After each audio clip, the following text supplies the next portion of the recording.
Welcome to a rescue story. This is Joanna. She's a black and white Argentine Tegu. She's about to jump off my back, so pardon me.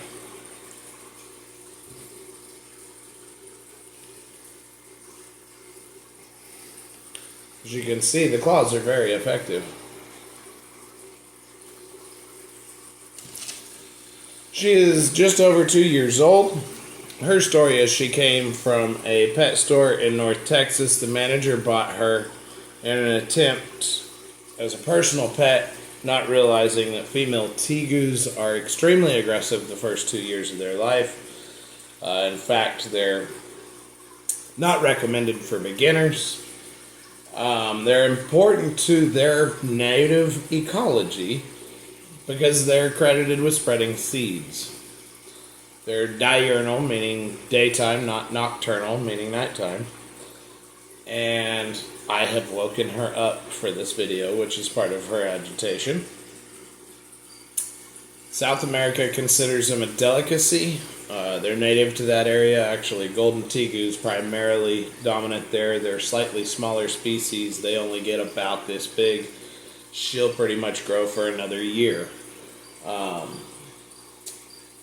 These guys do hibernate in autumn, which is actually called burmation with lizards. Very beautiful.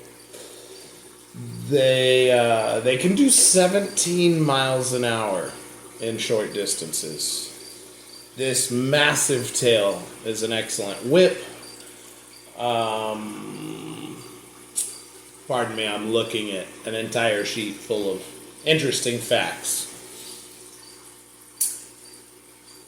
They are credited with keeping the American alligator population in check in Florida. These guys are egg eaters.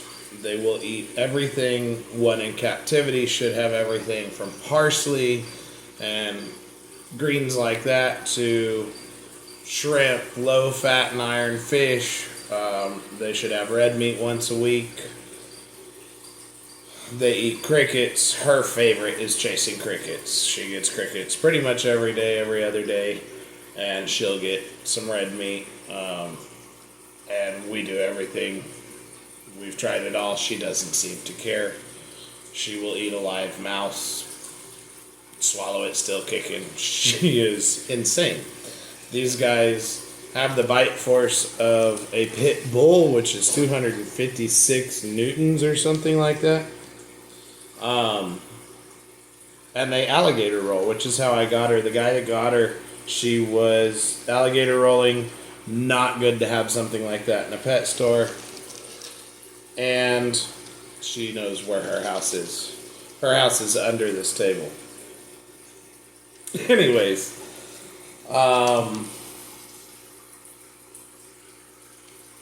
these guys are known to nest with other wildlife, including the gopher tortoise,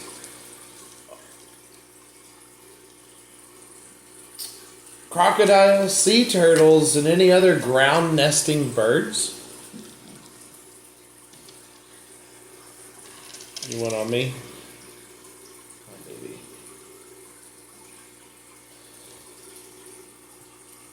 Which, by the way, they can drop their tails. That is not likely because it's their first line of defense. She could probably bust her glass in her cage and get out. Don't tell her that. But this sucker is solid muscle. It hurts. They're credited with being unusually highly intelligent. They will actually come and greet their pet owner or their owners. They'll climb up them. They lick. They will whip the tail non-aggressively, just like a dog would, I guess. Which I have a snake that does that. It's kind of weird. You gotta come back over here, sweetie. I can't watch you back there. Hey. No, you're tearing my arm up now. And there's a barrel wall. As you can see, that's what you have to deal with. These guys can can get up to 4 foot in length. Let me put your house back. Apparently she said she's going to bed. Pardon me while I close her up so she doesn't eat me. I don't know if I already said or not, but they're supposed to be like the second most expensive lizard to own, partially because of their diet requirements. They do need everything that we need. They can be housebroken. Oh, they're venomous. They have 2 venom glands in their jowls. It is not dangerous to humans. Though it is a high irritation factor. You will get localized swelling, irritation, possibly fever. It's not something you want to happen when they're full grown, 4 foot long.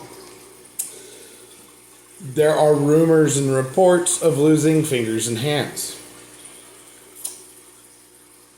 They can coexist with the other family pets, such as dogs and cats. Your red version of that is the biggest species at 4.5 foot long.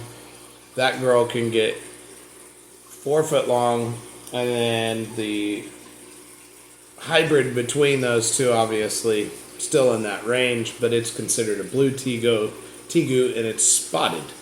It's spotted with both black and white and red, and sometimes where those overlap, you get a blue. I've seen them advertised as like American flag Tegus or something like that. There's all different kinds of stuff people come up with now.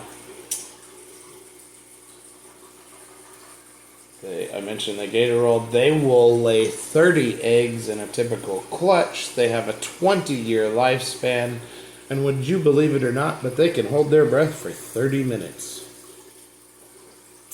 Anyways, that's Joanna, our Tegu, who we took from a pet store who had no idea what they were getting into. And actually, the people, the middle guy had gotten him from her and used him as marketing for his business. I think he was a breeder. And she was the face of the business, and basically he did his photo shoots and decided the attitude wasn't really worth it either. She had just gone into her first brumation at that point, and I want to say she was just shy of a year old, and she is just coming out of her second brumation, and I've had her almost a year. It was my girlfriend's idea. She wanted one. I didn't even know they existed. And she saw one in a pet store that was like 4 foot long. And I'm all, whoa, that's cool. And then I saw the prices of them. And I'm all, holy cow. I'm in the wrong business. I don't know what they are now. I did not pay market value for it. Like I said, two different people had already worked with this animal and decided they could not tame it. As you can see, she still gets agitated, but I can kiss her on the face in those moments and she won't bite me. I think she bit us the first couple of months we had her, which I would have bit me too. I'd argue I'd still bite me. So, she has been a wonderful addition to our collection, hobby, whatever this is, and I look forward to doing some videos specifically on that. Y'all post questions and stuff, so I have something to cover in that video. I believe that sums it up for Joanna the Tegu. Thank y'all. I'm out.